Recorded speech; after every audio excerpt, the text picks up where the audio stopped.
Bienvenue sur Ministry, le ministère qui partage l'amour, la paix et la joie de celui avec qui rien n'est impossible. Et bien évidemment, lorsque je dis celui avec qui rien n'est impossible, je suis en train de parler de notre Seigneur et de notre Sauveur Jésus-Christ. C'est avec lui que rien n'est impossible. Avec Jésus-Christ, tout est possible.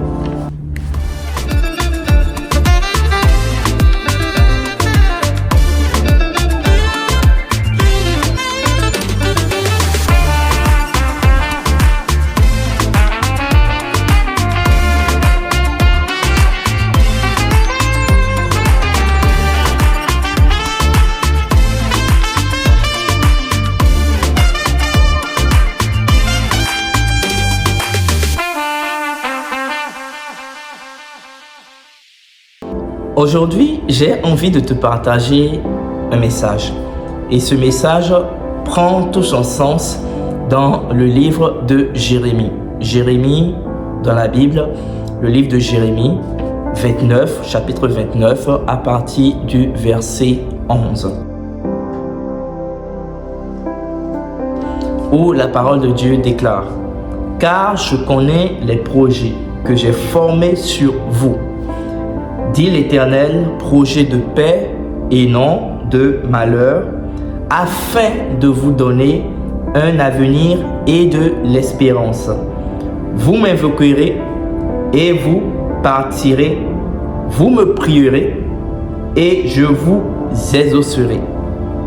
Vous me chercherez et vous me trouverez si vous me cherchez de tout votre cœur. » Alors, qui est Jérémie? À qui est-ce que ce message a été envoyé? Jérémie 29, à partir du verset 11, fait partie d'une lettre que le prophète Jérémie a envoyée au peuple de Dieu. Et à partir du verset 1, je lis la parole de Dieu. La parole de Dieu déclare: « Voici le contenu de la lettre que Jérémie le prophète envoya de Jérusalem au reste des anciens en captivité, aux sacrificateurs, aux prophètes et à tout le peuple que le roi païen avait emmené captif de Jérusalem à Babylone. » Ce roi païen-là, c'est qui? C'est Nebuchadnezzar. C'est ce roi-là qui a emmené le peuple de Dieu de Jérusalem à Babylone en exil. Alors, Jérémie était un prophète de l'Ancien Testament et il a été appelé par Dieu dès sa jeunesse à parler au peuple de Juda dans une période où ce peuple passait par un moment très difficile. Qu'est-ce que Jérémie faisait? Jérémie transmettait les messages de Dieu. Jérémie appelait le peuple de Juda à la repentance. Et Jérémie annonçait aussi ce qui allait se passer au peuple de Dieu en cas de désobéissance. Jérémie a prophétisé sur le peuple de Dieu. Alors, je t'explique un peu le contexte historique. Le contexte historique, c'est que le peuple de Dieu était en exil, pris par ce roi païen. Ils étaient en exil à Babylone. Ils ont été déportés loin de Jérusalem, loin de là où est-ce qu'ils étaient, là où est-ce qu'ils vivaient, loin de Jérusalem. Ils ont été déportés en exil à Babylone. Donc, ils étaient sous la gouverne de ce roi païen. Et c'est là que le Seigneur a inspiré le prophète Jérémie à envoyer un message à son peuple, à prophétiser sur son peuple. Et Jérémie a envoyé une lettre à tous les captifs qui ont été déportés loin de Jérusalem en exil pour Babylone. Et durant ce moment-là, il y a beaucoup de choses qui se sont passées. Et c'est exactement ce dont on va discuter. Alors, durant l'exil, Dieu a donné un message clair à son peuple. Dieu a donné un message clair à Jérémie qui devrait annoncer au peuple qui était en exil. Et ce message, je vais le lire dans la parole de Dieu, Jérémie 29, à partir du verset 4.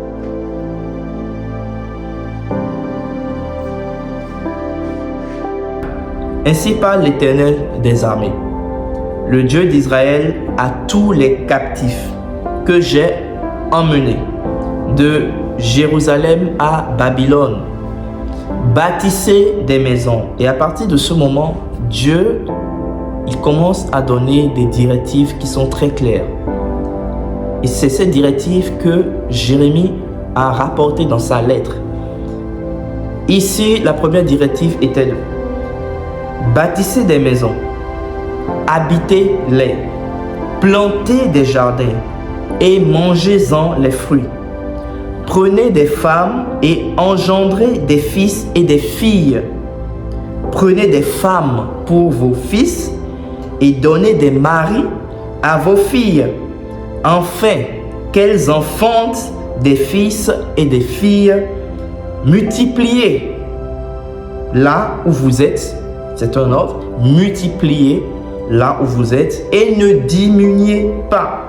Recherchez le bien de la ville où je vous ai mené en captivité et priez l'Éternel en sa faveur, parce que votre bonheur dépend du sien. Parce que votre bonheur dépend du sien. Donc ici, Dieu donne des directives très claires au peuple de Dieu que le prophète Jérémie leur a transmis dans sa lettre. Il leur a dit: bâtissez des maisons, habitez ces maisons-là, plantez des jardins, mangez-en les fruits, prenez des femmes pour vos fils et prenez des fils, trouvez des maris à vos filles. Multipliez-vous là où est-ce que vous êtes, même si je vous ai mené en captivité à Babylone, c'est-à-dire dans ce pays-là, j'aimerais que vous puissiez vous multiplier bien en étant dans ce pays-là. Multipliez-vous. Recherchez le bien de ce pays-là, même si vous êtes en captivité dans ce pays. J'aimerais que vous recherchiez le bien de ce pays-là, même si vous êtes en captivité dans ce pays. Recherchez son bien, recherchez le bien du pays, car votre bonheur dépend du bonheur de ce pays-là.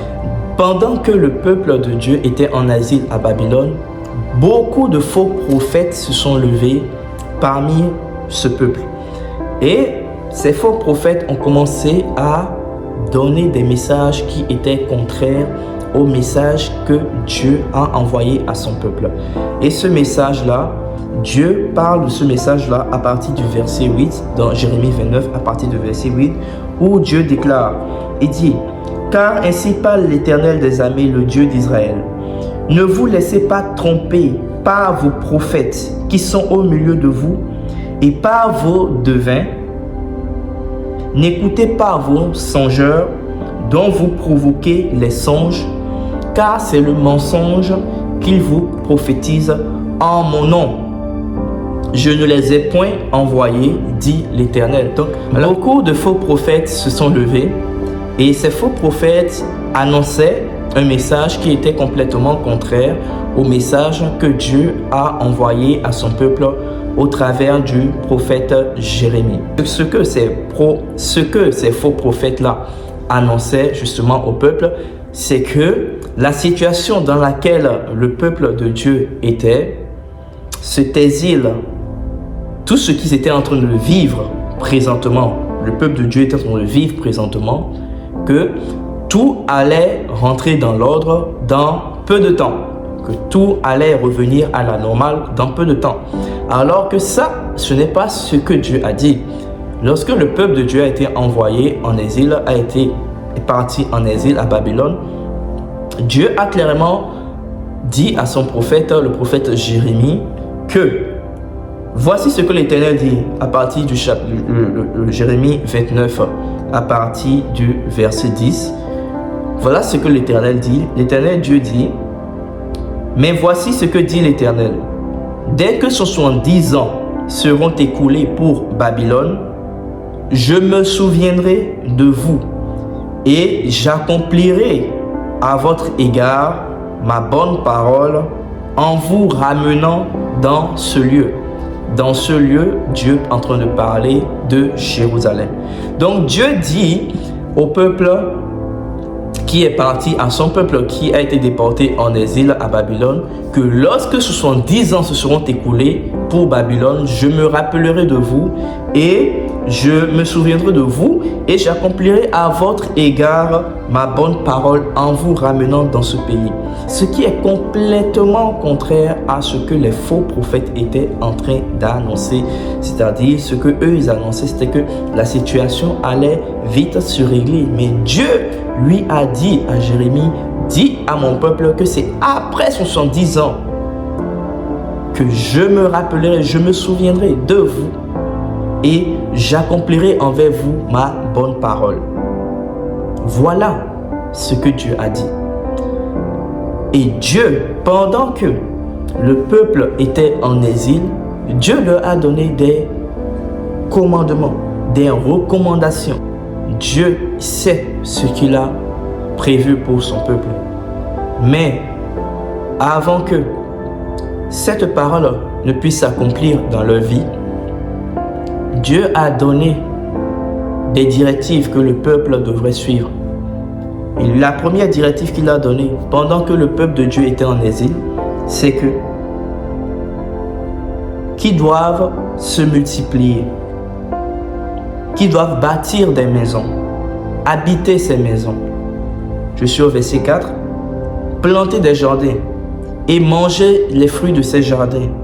Ils doivent prendre des femmes, ils doivent se multiplier dans le pays dans lequel ils sont en exil. C'est-à-dire que Dieu ne veut pas que son peuple puisse regarder la souffrance dans laquelle ils sont.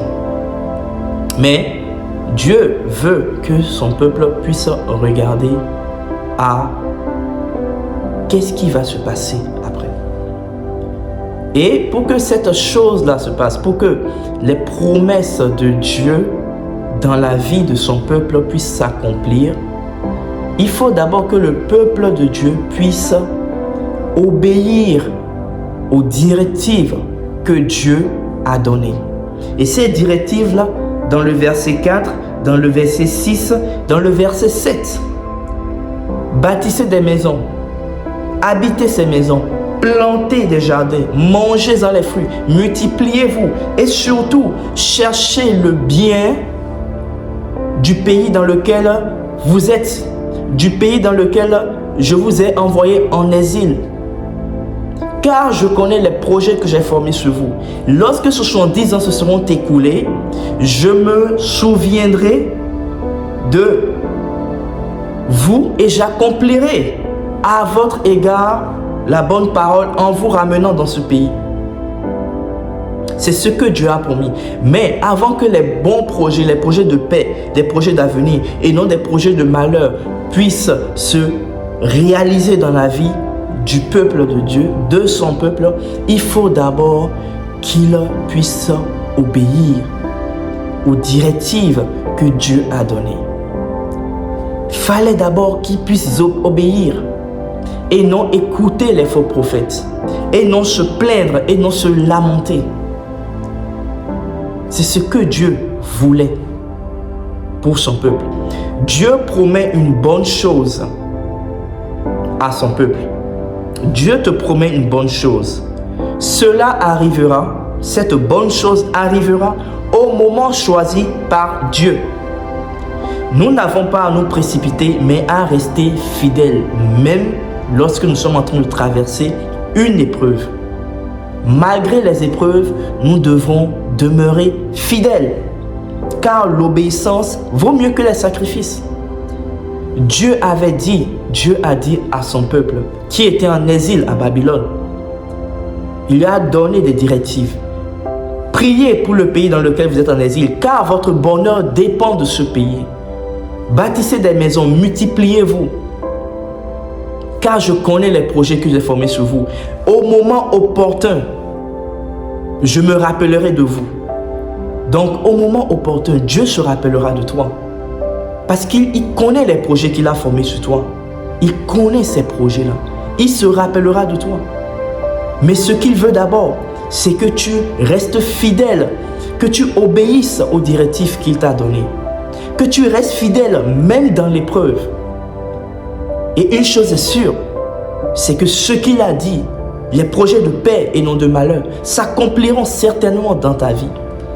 Aujourd'hui, le monde ressemble à un temps d'exil. Aujourd'hui, il y a beaucoup de choses qui se passent. Instabilité économique, il y a des guerres, il y a des tensions, il y a des crises politiques. Au niveau économique, il y a beaucoup de choses qui se passent. Beaucoup de personnes perdent leur emploi. Il y a des maladies, il y a énormément de choses qui se passent.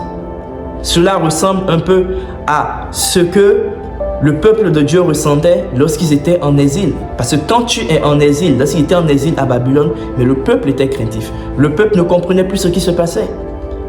Le peuple avait peur. Et aujourd'hui, notre monde ressemble un peu à cela. Nous ne comprenons plus rien. Nous ne savons pas ce qui se passera demain. Instabilité économique, il y a des guerres, il y a des tensions. L'avenir de certains est instable. Nous ne contrôlons pas tout. Nous ne maîtrisons pas tout. La peur vient et prend le dessus. C'est dans le monde, dans ce monde que nous vivons présentement. Mais malgré cela, malgré les instabilités économiques, malgré la peur, malgré les guerres, malgré tout ce qui se passe, comprendre le livre de Jérémie 29 à partir du verset 10 jusqu'au verset 11, c'est comprendre que Dieu voit beaucoup plus loin que nous. Dieu voit beaucoup plus loin que nous. Le chaos n'annule pas le plan de Dieu. Il n'annule pas le plan que Dieu a prévu pour toi. L'épreuve n'est pas la fin de la situation. L'épreuve n'est pas la fin de ta situation. Mais lorsque tu restes discipliné dans ce que Dieu t'a dit, alors tu verras la gloire de Dieu. Parce que Dieu voit beaucoup plus loin que toi. Dieu voit beaucoup plus loin. Dieu a dit à son peuple qui était en exil à Babylone, après 70 ans, je me souviendrai, je me rappellerai. Dieu se rappellera de toi au moment opportun. Il se rappelle de toi. Mais ce qu'il veut d'abord, c'est que tu puisses obéir à la parole. Obéis à ce qu'il t'a dit. Lorsque tu comprends le livre de Jérémie 29, le chapitre 29, obéir à la parole de Dieu, c'est prier pour ton pays. Obéir à la parole de Dieu, c'est ne pas critiquer le pays dans lequel tu vis. Même si le pays est difficile, même si économiquement parlant, c'est compliqué, même si tu n'arrives pas à t'en sortir comme tu l'aurais aimé, prie pour ce pays, prie pour ton pays, parce que ton bonheur dépend du bonheur de ce pays. Prie pour ce pays parce que l'avancée de ton entreprise, l'avancée de tes projets entrepreneuriaux dépend de l'économie de ce pays. Intercède pour le pays. Combien de fois as-tu intercédé pour le pays dans lequel tu vis? Combien de fois as-tu intercédé pour la ville dans laquelle tu vis? Combien de fois as-tu intercédé pour l'entreprise dans laquelle tu travailles? Prie pour ton entreprise. Prie pour là où est-ce que tu es. Si Dieu t'a mis là, c'est pour une raison. C'est parce que Dieu a un plan. Reste fidèle, même si dans cette entreprise c'est difficile, c'est compliqué. Reste fidèle et intercède, prie pour cette entreprise-là. Parce que ton bonheur dépend du bonheur de cette entreprise. Ton bonheur dépend du bonheur de la ville dans laquelle tu es. Ton bonheur dépend du bonheur du pays dans lequel tu es. Arrête de critiquer le pays dans lequel tu es. Arrête de le critiquer. Arrête de critiquer ton entreprise. Arrête de critiquer ce que tu fais. Arrête de critiquer le monde autour de toi. Mais intercède pour ce monde-là. Prie pour ce monde-là. C'est important. C'est important. Rappelle-toi, combien de fois as-tu prié pour ton pays? Combien de fois as-tu porté ton pays devant Dieu? As-tu porté ton entreprise devant Dieu? Combien de fois? Je te prie, intercède pour le pays dans lequel tu es. Intercède pour ton entreprise. Car tes projets entrepreneuriaux, ton bonheur financier dépend de ce pays-là, si Dieu t'a amené dans ce pays-là, c'est pour une raison. Même si c'est difficile, c'est pour une raison. Et Dieu ne t'a pas oublié. Comprends que Dieu ne t'a pas oublié. Dieu n'a pas oublié son peuple. Dieu n'oublie pas ses enfants. Mais il veut juste que tu puisses rester fidèle aux directives qu'il t'a dit, qu'il t'a données. Et ces directives-là, c'est quoi? Malgré ce qui se passe dans le pays, prie pour le pays. Porte le pays en prière. Porte ton entreprise en prière. Marie-toi. Multiplie-toi. Bâtis des maisons. Vis dans ces maisons. Construis quelque chose. Et Dieu se rappellera au moment opportun de la promesse qu'il a faite sur ta vie. Amen. Alors pour finir, j'ai 3 paroles pour toi. Même si tu es rejeté par les tiens et que tu es persécuté pour la parole que tu annonces, demeure fidèle à Jésus-Christ. Car l'opposition des hommes ne peut pas annuler l'appel de Dieu. L'opposition de l'homme, l'opposition de ceux qui t'entourent ne peut pas annuler l'appel de Dieu. Reste fidèle au commandement, reste fidèle aux recommandations, reste fidèle à tout ce que Dieu t'a dit de faire. Continue à vivre fidèlement, même quand tu es au milieu de l'incertitude. Investis toujours dans ce qui est juste, vrai et durable, car Dieu honore toujours la fidélité de ceux qui lui font confiance. Il honore toujours la fidélité de ceux qui lui font confiance. Alors, continue toujours de vivre fidèlement au milieu de l'incertitude. Même si tu ne comprends pas ce qui se passe, continue toujours de vivre fidèlement. Fidèlement. Et honore Dieu dans tout ce que tu fais. Sois fidèle à ce qu'il t'a dit. À chaque fois. Car si tu demeures fidèle, il va t'honorer. Au moment opportun, il va t'honorer. La 3e parole que j'ai pour toi pour finir. Ne mets jamais ta vie en pause par peur. Avance avec assurance. Appuyez sur les promesses de Dieu. Parce que c'est en marchant par la foi que l'espérance devient la réalité. C'est en marchant avec la foi que l'espérance devient une réalité. Car je connais les projets que j'ai formés sur vous, projets de paix et non de malheur, afin que vous ayez la vie de l'espérance. Cette espérance-là deviendra réalité lorsque tu vas honorer Dieu, lorsque tu vas marcher fidèlement dans les plans de Dieu. Cette espérance-là deviendra une réalité. Tu vas la toucher, tu vas la palper, parce que Dieu est fidèle. S'il t'a donné cette parole, s'il a dit qu'il connaît les projets qu'il a formés sur toi, il est fidèle pour les accomplir. Mais au moment opportun, ne devance pas les plans de Dieu. Attends que le temps soit propice et Dieu, il va accomplir ce qu'il a dit sur toi. Ne te précipite pas. Prends le temps. Attends que Dieu agisse. Attends qu'il agisse dans ta vie. Si tu agis trop tôt, tu vas récolter quelque chose que tu ne devrais pas récolter. Mais si tu laisses Dieu agir au temps, au moment opportun, tu vas récolter ce que Dieu a prévu que tu puisses récolter. Et ça fait du bien. Alors, je veux te dire merci pour ce moment que tu m'as accordé en m'écoutant aujourd'hui. Je prie vraiment que le Seigneur te donne, dès que, à partir de maintenant, que quand tu vas lire Jérémie 29, 11, que tu puisses obéir à la parole de Dieu, obéir aux directives qu'il t'a données et marcher fidèlement, même quand tu es dans l'incertitude de certaines choses, mais est-ce que tu ne comprends pas ce qui se passe? Reste fidèle. Je prie pour que tu restes fidèle. Que tu restes fidèle dans les petites choses comme dans les grandes choses. Que tu restes fidèle à la parole de Dieu. Que tu restes fidèle à ce que Dieu a prévu, aux recommandations. au commandement que Dieu t'a donné. Reste fidèle, obéis au nom puissant de Jésus.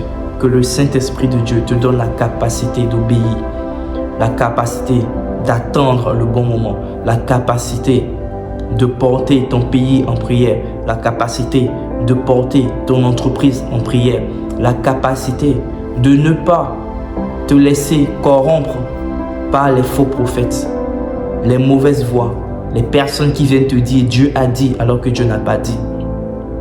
Que Dieu, le Saint-Esprit de Dieu, te donne le discernement. Je prie pour cela, au nom puissant de Jésus-Christ. Au nom puissant de Jésus-Christ.